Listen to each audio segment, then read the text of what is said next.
Hello दोस्तों, स्वागत है आपका आज के नई वीडियो पर जिसमें हम लोग बात करेंगे 8th पे कमीशन में कितना सैलरी हाइक होगा और क्या र्यूमर चल रहे हैं और क्या रियलिटी है। तो मैं आपको बहुत ही शॉर्टकट बीट बताऊंगा, बहुत वीडियो लंबी नहीं होगी आपकी, बहुत ही शॉर्ट टर्म में मैं आपको बता दूंगा कि क्या क्या आपका 8th पे कमीशन में बदलाव होने वाले हैं, जो कि लगभग 1 जनवरी मतलब जनवरी से आपका जनवरी 2026 आपका ये आपका मतलब सैलरी जो है वो अप्लाई हो जाएगी। सरकार ने ये प्रस्ताव मान लिया है। तो 8th पे कमीशन में क्या क्या हाइक होगा उसकी हम लोग बात करेंगे, रियलिटी क्या है उसकी और र्यूमर क्या चल रहे हैं आपको मैं बताऊंगा उसमें, और समझाऊंगा कि कैसे क्या होगा, एग्जाम्पल के साथ समझाऊंगा। तो अगर मैं बात करूँ, एग्जाम्पल लेते हैं, चलिए एग्जाम्पल के लिए मान लेते हैं कि इस बार का जो प्रेग्नेंट फैक्टर है वो है 2.5 से लेकर 2.9 तक। ये लगभग ये माना जा रहा है कि इतना सैलरी कितने टाइम सैलरी बढ़ सकती है। इसका एग्जांपल अगर समझे तो आप समझिए, मतलब अगर आपकी फॉर एग्जांपल बेसिक पे, आपका इसमें बेसिक पे से मतलब सैलरी से मतलब नहीं है, बेसिक पे आपको पता ही होगा जिस पे आपको डीए मिलता है, एचआरए मिलता है, वो आपका बेसिक पे होता है। एग्जाम्पल के लिए हम मान लेते हैं किसी का बेसिक पे 30,000 चल रहा है। कितना चल रहा है अभी? 30,000 चल रहा है।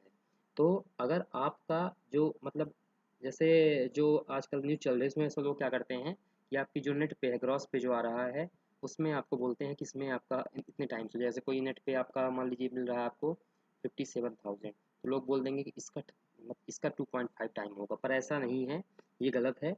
अगर बेसिक पे आपका 30,000 है तो सैलरी इसी में बेसिक पे आपका बढ़ जाएगा। अगर आपका बेसिक पे 30,000 है तो आपका 30,000 बेसिक पे है जैसे, तो आपका 2.5 टाइम, कम से कम 2.5 टाइम बेसिक पे बढ़ जाएगा।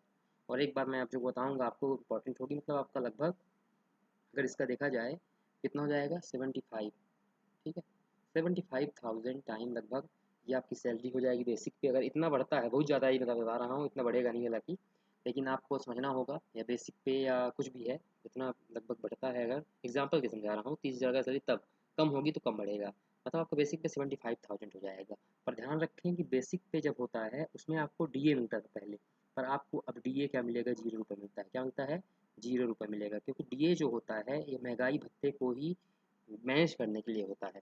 तो जब आपका इस 8th सीपीसी आएगा तो उस टाइम पे महंगाई भत्ता तो आपको मैनेज हो गया ऑटोमेटिक, क्योंकि 2.5 गुना ये जो दे आपको दिया जा रहा है, ये डीए का ही दिया जा रहा है सीधे सीधे। तो आपका डीए 0 हो जाएगा, और हर साल डीए जो होगा 3% बढ़ता है, या मार्केट के हिसाब से बढ़ता रहता है। तो उसके हिसाब से आपको बाद में डीए बढ़ेगा, पर जब आपका अगर 8th पे कमीशन लागू होता है उस टाइम पे डीए आपका 0 हो जाएगा। तो इसलिए एकदम आपका 22.5 टाइम नहीं होगा, आपका बेसिक पे 2.5 टाइम होगा, जिसके बाद आप लोग उसमें एचआरए वगैरह आप कर सकते हैं, 10% वगैरह जो भी हो। तो काफ़ी फ़ायदा हो सकता है एम्प्लॉइयों को। तो इसमें आपको उम्मीद है आपको समझ में आया होगा। तो आप भी अपनी सैलरी किसी का बेसिक पे अगर 10,000 है या जो भी है, 10,000 बेसिक पे है एग्जांपल के लिए, तो 10,000 का 2.5 मतलब आपका हो जाएगा लगभग 25,000 रुपये हो जाएगा, ठीक है। उसके बाद आपको डीए तो मिलेगा नहीं, आपको एचआरए वगैरह जो है वो मिलेगा, ठीक है। तो इस तरह आपको उम्मीद करता हूँ कि आपको वीडियो समझ आ गया होगा कि आपका जो मतलब टोटल पे है उस पे नहीं होता, ये केवल बेसिक पे आपका हाइक होता है। बेसिक पे के बाद आपका डीए 0 हो जाएगा, जो कि 53% मिल रहा है, वो आपका क्या हो जाएगा? वो 0 हो जाता है, ठीक है। तो उम्मीद है आपको समझ में आया होगा। तो ये सब आपका लिखा भी है, सेकंड सीपीसी में कितना बढ़ा था, थर्ड में कितना बढ़ा था, फोर्थ कितना बढ़ा था, इस तरह आपकी सैलरी बढ़ रही थी, ठीक है। और सेंट्रल गवर्नमेंट एम्प्लॉय को फ़ायदा बहुत होता है इसमें, साथ साथ इसका प्रभाव जो होता है वो स्टेट गवर्नमेंट के एम्प्लॉइयों को भी होता है।